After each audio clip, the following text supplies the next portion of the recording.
Before a product ever gets to you, it lives this whole secret life inside a company. It's a high-stakes journey from just an idea to actual inventory. And it's not just about, sticking stuff on a shelf. It's this carefully choreographed process that can literally make or break a business. So today, let's pull back the curtain on that secret journey. Really think about it. A company can have millions, sometimes billions of dollars tied up in just stuff. So how do they stop all that value from just vanishing into thin air? Whether it's a simple mistake, a damaged box, or even outright theft, the risk is massive. So how in the world do they protect one of their most critical assets? Well, the answer isn't just a big lock or a fancy camera. It's a meticulously designed process, a kind of choreography that tracks an item from the moment it's conceived to the final count. To really get it, we're going to follow the life of one single item through this system. So let's call it the explainer widget.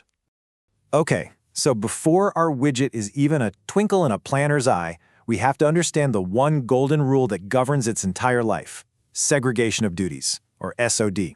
The idea here is actually pretty simple, but it's incredibly powerful. I love this analogy. It's like launching a rocket. You always see two people turning two separate keys at the exact same time, right? No one person can launch it alone. That principle is the absolute backbone of the entire inventory cycle. All right, here we go. Our widget's journey officially starts now. Phase 1 is all about the plan and the order, because before you can hold an item, somebody has to decide that it needs to exist. So first, you've got the planning department. They're looking at all the data and they say, hey, looks like we're going to need more widgets. Then someone on the warehouse floor sees the stock is getting low and puts in a formal request. But here's the key part. That person can't actually buy anything. Nope. That request has to go to a totally different person, a manager over in procurement, whose whole job is to say yes or no to spending the money. And this table, this really lays it all out. See how it's all split up? The person in the warehouse, they start the request, but it's the planning team that justifies the need. And then it's procurement that actually approves the spending. 3 different jobs handled by different people. That is segregation of duties in its purest form, right from the very beginning.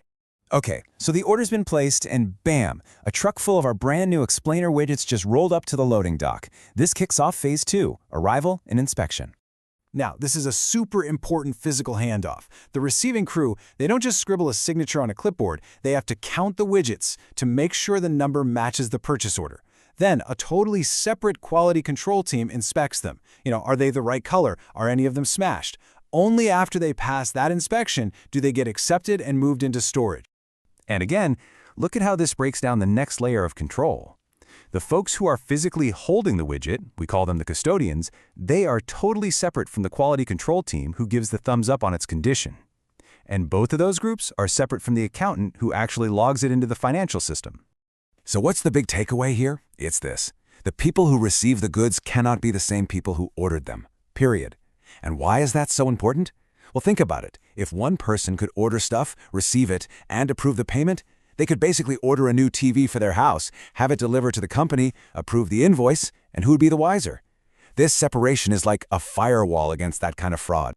All right, so our explainer widget is safely tucked away in the warehouse. It's officially on the books as an asset. But of course, it wasn't bought to just collect dust. So welcome to phase 3, where we put the widget to work. So when the production line needs a widget, a manager puts in a request. The moment it leaves the warehouse, a separate accountant makes a note that its value has moved from an asset on a shelf to an expense for the business, what accountants call cost of goods sold. And what if one gets dropped and breaks? You can't just sweep it into the trash. A finance manager has to sign off on officially writing its value off the books. And these controls are there for a reason. They're trying to stop 2 really common problems. First, someone just, grabbing a widget for a side project at home. And second, it stops someone from, say, stealing a whole box of widgets and then just claiming, oh, they were all damaged, we had to write them off. It prevents that kind of cover-up. So, we followed our widget all the way through the system, from plan to purchase to the shelf. But there is one final, absolutely critical step. Phase 4, the reality check. It's time for the big question. Does the paperwork actually match what's sitting on the shelf?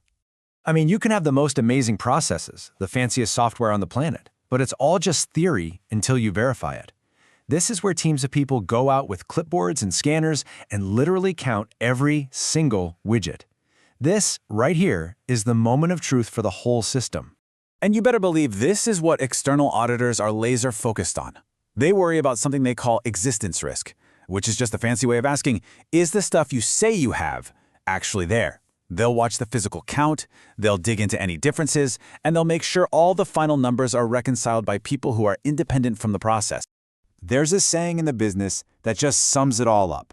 Physical counts and independent reconciliation are non-negotiable controls. Basically, you can't skip this. It's not optional. It is the final, ultimate proof that your entire system actually works. Okay, so we've seen the whole dance now, right? From a number in a spreadsheet all the way to a physical widget on a shelf. So let's just zoom out for a second and talk about why this whole carefully controlled dance matters so much. And the difference this all makes is, well, it's night and day. With these controls in place, you get accurate financials you can actually trust. You prevent fraud. You protect your assets. Without them, you're flying blind with misleading reports. You're wide open to theft, and you are just wasting money. The stakes couldn't be higher. So, when it comes right down to it, this whole inventory cycle isn't just a bunch of boring paperwork.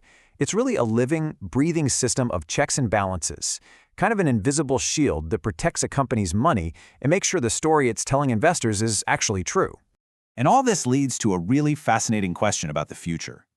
As warehouses get more and more automated, run by robots, and managed by AI, what happens to these classic human roles we just talked about?